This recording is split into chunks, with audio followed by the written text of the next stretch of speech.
Please subscribe my channel. Hindi के वर्णमाला के संदर्भ में हमने पढ़ाई की थी कि हम हिंदी वर्णमाला को पढ़ते समय, लिखते समय हमें किन किन बातों का ध्यान रखना चाहिए। आज हम गणित विषय में और पढ़ाई करते हैं जिसमें अंकों के बारे में आपको थोड़ी जानकारी आपको प्राप्त हो जाए। क्या क्या हमें अंक लिखते समय क्या क्या ध्यान रखना चाहिए, ये मैं आपको थोड़ा बताता हूँ। ये जैसे हम ये अंक तो हम लिखते हैं, ये अंग्रेजी के अंक हैं। अंग्रेजी में जो अंक है ये इन अंकों का हम उपयोग ज़्यादातर करते हैं, लेकिन हमें इसके साथ में हिंदी में जो ये अंक लिखे जाते हैं, हिंदी के अंकों की भी हमें जानकारी होनी चाहिए। ये अंग्रेजी और ये हिंदी, फिर हम इन्हीं को शब्दों में भी लिखते हैं, एक है दो, वो शब्दों में भी लिखते हैं। इसके साथ में आज आपको विशेष तौर से रोमन संख्याओं की जानकारी, जो कि रोमन संख्याओं की जानकारी अधिकतर भैयाओं को नहीं होती है। वैसे ज़्यादातर 20 तक की रोमन संख्या ही काम में आती है, लेकिन ये पूरी 100 तक की आज रोमन संख्या मैंने लिख करके आपको बताई है। ये थोड़ा सा हम पढ़ेंगे। ये अंग्रेजी की गिनती, ये सब आप जानते ही हैं, लेकिन हिंदी की ये गिनती का भी आपको अभी इन छुट्टियों के अंदर आपको अभ्यास करना चाहिए। जैसे ये एक है, जो हम प्रश्नवाचक चिन्ह लगाते हैं, लगभग उससे थोड़ा मिलता जुलता है एक। फिर ये 2, 3, 4, 5, 6, 7, 8, 9 और ये 10, इनका भी हमें अभ्यास करना चाहिए। और इन 10 तक की गिनती के आधार पर आप फिर आगे अनंत संख्याएं लिख सकते हैं। 100 तक की गिनती का कम से कम अभ्यास करना चाहिए। इसी प्रकार ये रोमन संख्या है। रोमन में एक हम सीधा डंडा खींच करके एक, फिर ये 2, ये 3, ये 4, 5, 6, 7, ये 8, ये 9 और ये 10। इस प्रकार से हम 10 तक की गिनती लिखते हैं। फिर 11 की लिखेंगे तो पहले हम ये 10 लिखेंगे, 10 के बाद इस एक को जोड़ देंगे 11, 10 और ये 2 लगा दिए 12, ये 13, और इस प्रकार से ये 4 को यहाँ लगाते जाएंगे। ये संख्या 10 में प्लस होती जाएगी, तो ये 15, 16, 17, 18, 19, 20 इस प्रकार से जाएंगे। ये 20, 30 यहाँ तक बिल्कुल एकदम ये लगातार चलेगी। यहाँ जब हम 40 लिखेंगे तो 40 में 50 को हम L लिखते हैं। ये 41 से लेकर 50 तक की गिनती है, तो 50 को L लिखते हैं।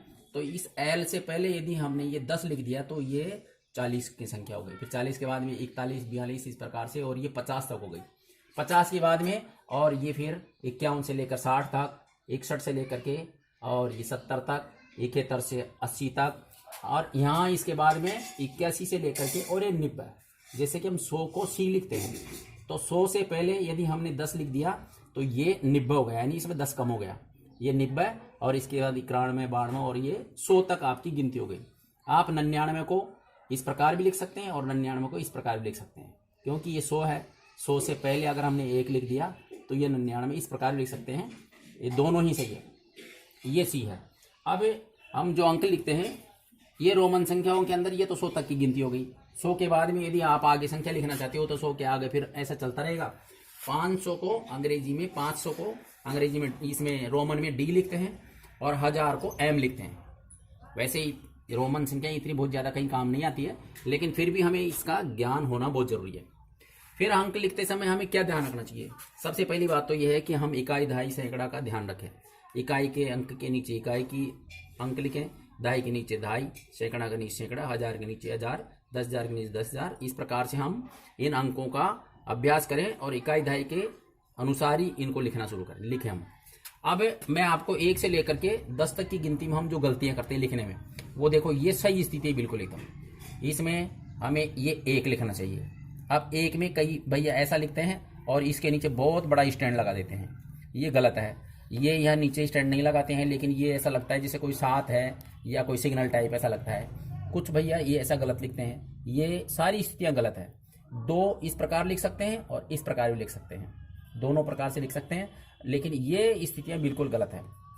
3 में ये बिल्कुल सीधा डंडा, ये यहाँ से फिर ये सीधा आना चाहिए और यहाँ से गोलाई लेते हुए आना चाहिए। ये 3 है, बाकी ये स्थितियाँ बिल्कुल गलत है।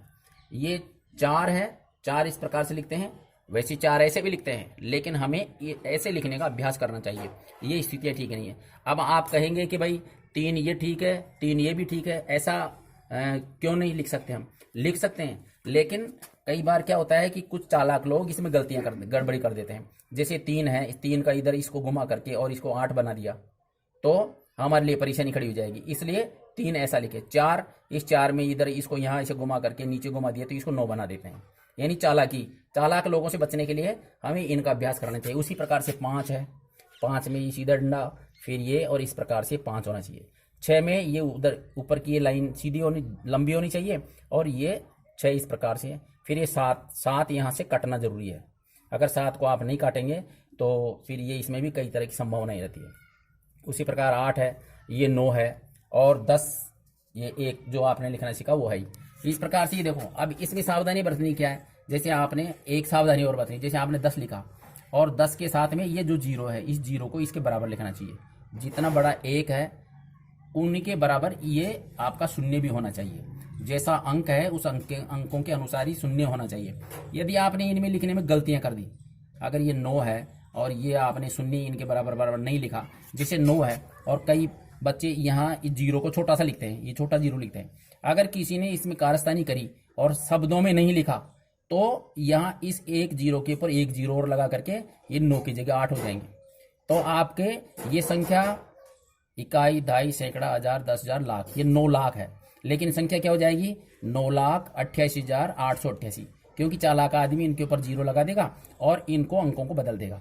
हम इसके साथ में अगर किसी से लेन देन करते हैं, शब्दों में लिखते हैं तो फिर गड़बड़ी नहीं होती है। लेकिन फिर भी हमारे अभ्यास में ये होना चाहिए कि हम अंक के बराबर ही 0 को भी लिखें। इसी के साथ में आपको मैं कुछ ये हमारे गणित विषय के अंदर जितने भी जो चिन्ह उपयोग में किए जाते हैं, ये लगभग चिन्ह है प्राथमिक स्तर पर और लगभग इन चिन्हों का उपयोग किया जाता है। ये प्लस का है, ये माइनस का है, ये गुणा है, ये भाग है, ये बराबर का चिन्ह है।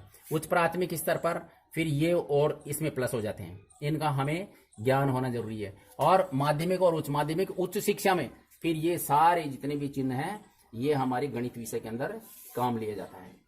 अगर इनका हमने छुट्टियों में अभ्यास किया, रोमन संख्या का हमने अभ्यास किया, तो ये हमारी जानकारी में आ जाएगी, हमें अच्छा अभ्यास हो जाएगा। विशेष तौर से हमें अंकों को ये लिखने की बनावट और ये 0 का विशेष तौर से ध्यान रखना है। आज के इस विषय में इतना ही है। धन्यवाद।